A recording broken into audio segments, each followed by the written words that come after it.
اس کائنات نے، اس دنیا نے بڑے بڑے رولرز دیکھے، بڑے بڑے کنگز دیکھے ہیں، بڑے بڑے کمانڈرز دیکھے ہیں، ملٹری جنرلز دیکھے ہیں. چنگیز Khan was the ruler of Mongol Empire. Thutmose was the ruler of Egyptian Empire.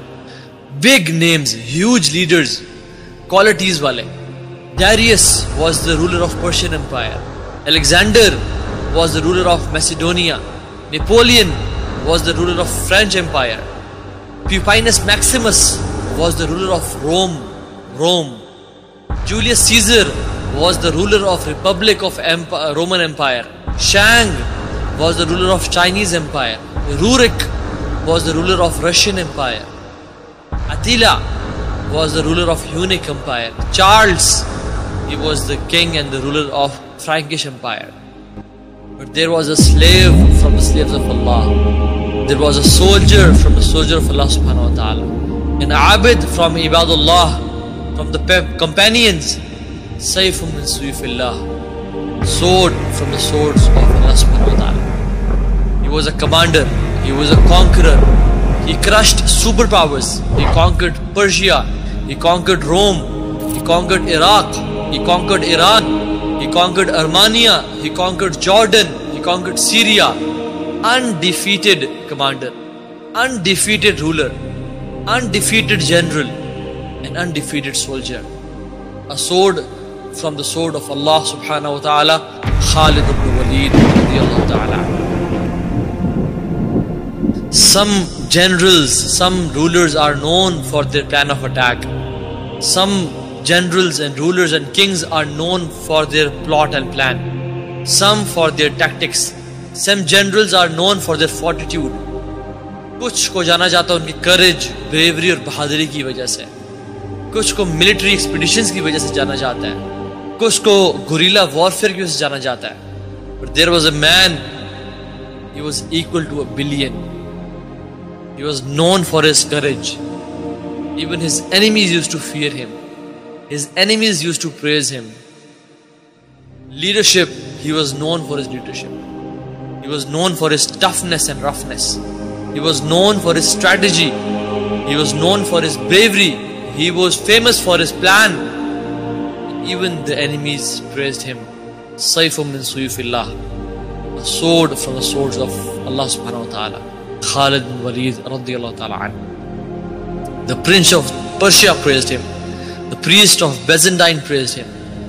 Messenger of Allah sallallahu alayhi wa sallam, he praised him. Abu Bakr praised him. Umar praised him. Talha praised him. Uthman praised him. Ali bin Abi Talib praised him. Zubair bin Al-Awwam unki tareef karte the. Saad bin Abi Waqqas ne unki tareef ki. Undefeated in 100 battles. 100 battles. Allahu Akbar. 100 battles undefeated. جب وہ کافر تھے، اسلام کے خلاف تھے، تب بھی نہ جنگ ہارے. اور جب وہ دین میں آئے اور اسلام میں آئے اور لا الہ الا اللہ محمد رسول اللہ کا جھنڈا لے کے چلے، تب بھی کوئی جنگ نہ ہارے. رسول اللہ صلی اللہ علیہ وسلم نے فرمایا کہ ڈو ناٹ ہارم خالد. خالد کو کبھی تکلیف نہ پہنچانا، کبھی نقصان، کبھی ان کا دل نہ دکھانا. as he is one of the swords of Allah subhanahu wa ta'ala, whom he has sent against the disbelievers. جس کو اللہ نے پیدا کیا ہے ڈسبلیورز کا خاتمے کے لیے، ڈسبلیورز کو یا تو دین پہ لانے کے لیے، اور اگر وہ نہ آئے تو ان کا تہس نہس کرنے کے لیے. ابو بکر صدیق نے ان کی تعریف میں کہا، اللہ اکبر، کہا کہ او قریش، your lion has attacked an army and he will overpower them. He was talking about Khalid, and he said the statement, Allahu Akbar, women will no longer give birth to the likes of Khalid bin Walid radiyallahu ta'ala anhu. مائیں ایسے بچے نہیں جنتی، اور خالد کے بعد تو کسی ماں نے ایسا خالد جیسا بچہ جانا ہی نہیں. نہ خالد سے پہلے کوئی خالد جیسا تھا، نہ خالد کے بعد کوئی خالد جیسا ہے. تو یہ صحابہ کرام کا جو کانفیڈنس تھا نا، یہ اصل میں ان کو لڑواتا تھا. اس کانفیڈنس کے آگے پھر کوئی دنیا کی سپر پاور ٹھہر نہیں سکتی. جب خالد بن ولید کو بھیجا ہے سیدنا ابوبکر صدیق رضی اللہ تعالیٰ عنہ نے جنگ یرموک میں بھی ان کے بہت بڑا کردار تھا. اس سے پہلے پرشین امپائر کی جو بڑی بڑی فتوحات ہوئی ہیں, قادسیہ میں تو سیدنا سعد ابن ابی وقاص گئے تھے, لیکن اس سے پہلے جو عراق پورا فتح کیا ہے خالد بن ولید نے, تو وہ مطلب اپنے مخالفین کو خط لکھتے تھے, اور اس پہ خط میں صرف ایک جملہ لکھتے تھے کہ تم سے وہ قوم لڑنے آ رہی ہے کہ جتنا تم اپنی زندگی سے محبت کرتے ہو نا, اس سے بڑھ کے وہ اپنی موت کو عزیز رکھتے ہیں, کیونکہ شہید ہو کے جنت میں, نبیوں کا پڑوس. سر جو بندہ جان ہتھیلی پہ اس لیے رکھ کے نکل رہا ہو کہ میں نے مرنا ہے, باقی لوگ تو جنگ میں لڑنے آ رہے ہوتے ہیں جیتنے کے لیے اور اپنی جان بچانے کے لیے, اور یہاں پہ وہ کہہ رہے ہیں ہم نے مرنا ہے, تو سر وہ پھر جا کے رومن اور پرشین امپائر دے گاٹے ہی فٹ ہوں گے نا ایسے لوگ. تو ہوئے ہیں. پھر آپ دیکھیں, اس کے لیے آپ عمر سیریز دیکھیں.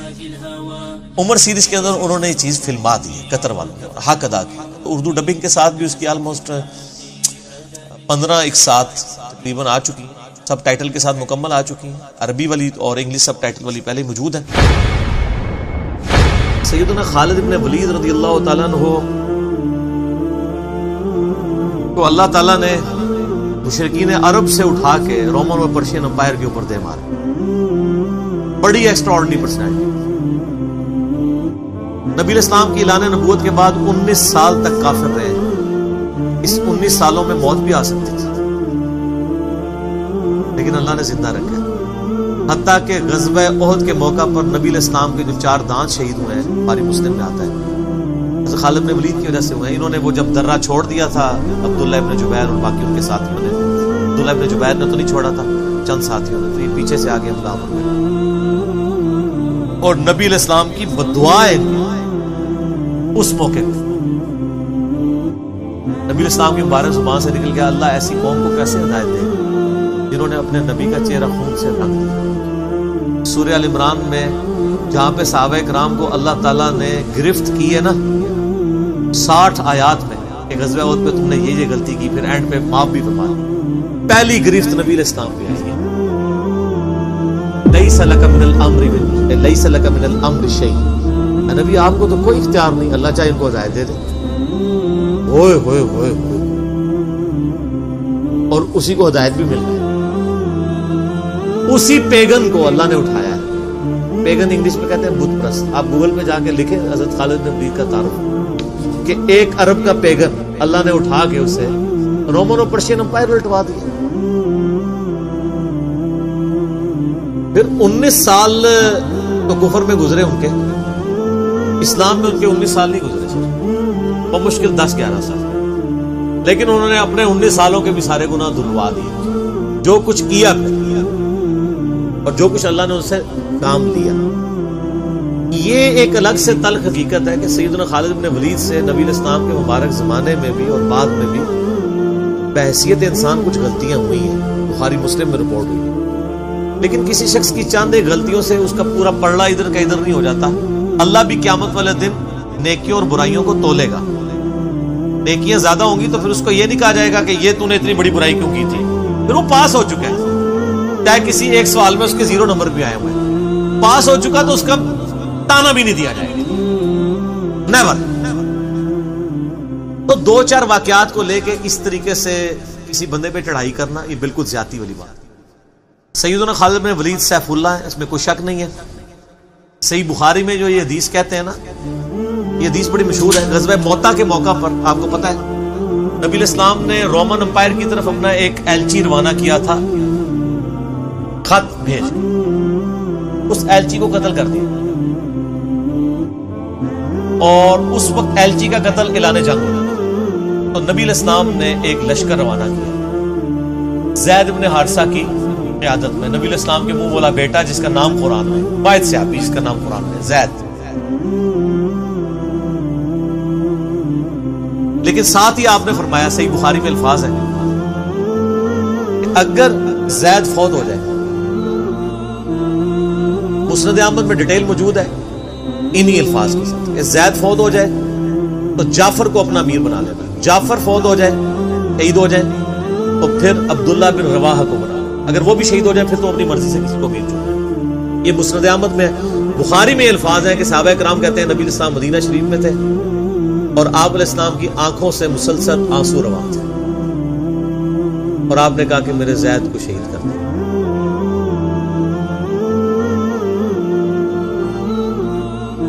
اب مسلمانوں کا پرچم جعفر نے تھا. جعفر بھی حضور کے لاڈلے سے آپ کو پتا، جعفر طیار حضرت علی کے بھائی، جن کے بارے میں بخاری میں آتا ہے کہ ان کے 2 بازو کٹ گئے تھے تو آپ علیہ السلام فرمایا میں نے اسے جنت میں اڑتے ہوئے دیکھا، اللہ نے اس کو 2 پر دے دی.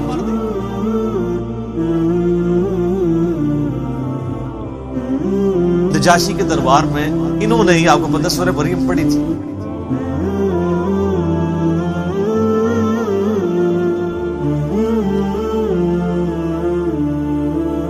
پھر آپ نے فرمایا کہ جعفر کو شہید کر دیا گیا.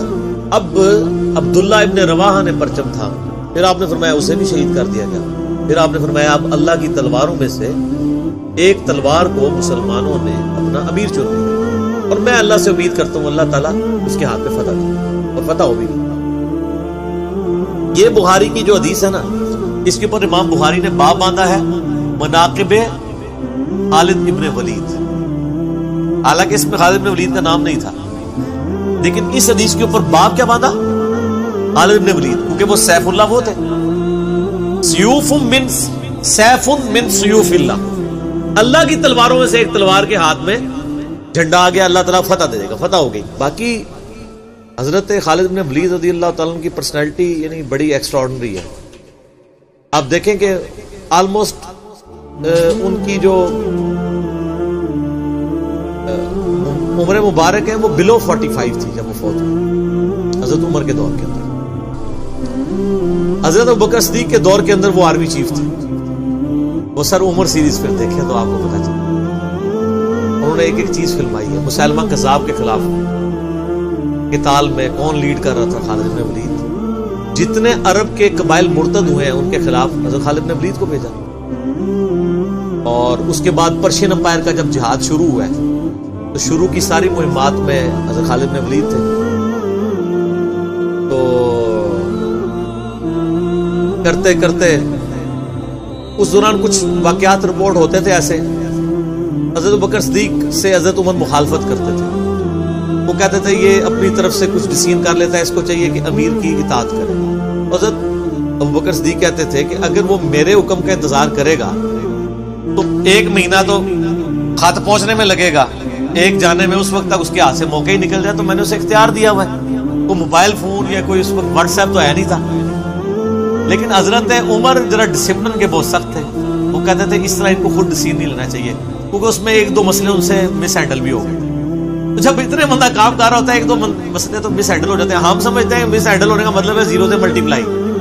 ایک طبقہ یہ سمجھتا ہے، دوسرا کہتا ہے نہیں کہ چونکہ اس کی شان بہت ہے لہذا مس ہینڈل ہو نہیں سکتا. یہ دونوں ایکسٹریم ہیں. وہ پیغمبر ہی ہے جس کو اللہ تعالی نے رول ماڈل بنایا، وہی بیلنس ہے. تو جنگ یرموک کا موقع جب آیا، رومن امپائر کے خلاف فیصلہ کن جنگ تھی، عین میدان جنگ میں حضرت ابوبکر صدیق فوت ہو گئے. حضرت عمر نے پہلا ڈیسیژن یہ کیا کہ خالد بن ولید کو آرمی چیف کے عہدے سے معزول. سر بالکل آپ آخری اوور چل رہے ہو اور آپ کا جو پلیئر سینچری میں سینچری مارو، آپ اس کو کہ اس کو واپس آ جاؤ اور ایک نیا پلیئر بھیج دیں. جو کریز پہ سیٹ تھا اس کو آپ واپس بلا لیں. یہ وہ شخص کر سکتا ہے جس کا خدا پہ یقین ہو. تو اور آپ کو پتہ ہے حضرت عمر کے رشتہ دار تھے قریبی، انہی کے قبیلے سے تھے حضرت خالد بن ولید. حضرت خالد بن ولید کو پتا تھا کہ یہ اگر عمر خلیفہ بنے گا نا تو پھر میرا معاملہ پہلے ہوگا. وہی ہوا. ابو عبیدہ ابن جراح کو بنا کے بھیج دیا. لوگوں میں بڑی چیمہ گوئیاں شروع ہوئی کہ لو جی سب سے بڑی آرمی کے خلاف جنگ ہو رہی ہے، سب سے بڑی سپر پاور، اور عین میدان جنگ میں یہ ڈیسیژن کر دیا ہے اگر مسلمان ہار گئے پھر کیا ہوگا. یہ وہ اللہ نے فتح دے دی. فتح ہوئی تو اب جب لوگ آ کے مبارک باتیں پیش کر رہے ہیں، پھر حضرت عمر نے آ کے مسجد نبی میں خطبہ دیا. انہوں نے کہا خدا کے لیے میں تم سے یہی تو چیز ختم کرنا چاہتا تھا کہ یہ فتوحات خالد کی وجہ سے نہیں ہو رہی، رب خالد کی وجہ سے ہو رہی. کل کو خالد نہیں رہے گا تو تم کیا سمجھو گے کہ اسلام ختم ہو جائے گا؟ اسلام نے تو آگے چلنا ہے. ٹھیک ہے. پھر انہوں نے کہا میری دوسری حکمت یہ تھی کہ مجھے پتا ہے کہ اب یہ رومن امپائر مسلمانوں کے پاس آ جائے گی، بیت المقدس بھی فتح ہو گیا پھر بعد میں. تو خالد ابن ولید جو ہے یہ جنگ کی فیلڈ کا ماسٹر ہے. اور جب کوئی علاقہ فتح ہو جاتا ہے پھر کسی جنگجو کی وہاں گورنر لگانے کی ضرورت نہیں ہوتی، بلکہ کسی ایسے شخص کو گورنر لگانے کی ضرورت ہوتی ہے جو ہیومن انسٹنکٹ سے واقف ہو، جس کو ہیومن مینجمنٹ آتی ہو۔ تو خالد تو ہمیشہ تلوار کے ساتھ ہی کھیلا ہے، اس کو ہیومن مینجمنٹ نہیں آتی، تو میں نے اس شخص کا انتخاب کیا ہے جس کو سب سے زیادہ رسول اللہ صلی اللہ علیہ وسلم کی صحبت کا شرف حاصل ہے۔ اور بخاری مسلم میں حدیث ہے کہ نبی علیہ السلام نے فرمایا کہ ہر نبی کے ساتھ ایک امین ہوتا ہے، اور میرا امین جو ہے وہ ابو عبیدہ ابن جرح ہے۔ ان کو پھر یعنی یرموک میں حضرت عمر نے یعنی آرمی چیف لگا اور فتح ہوئی۔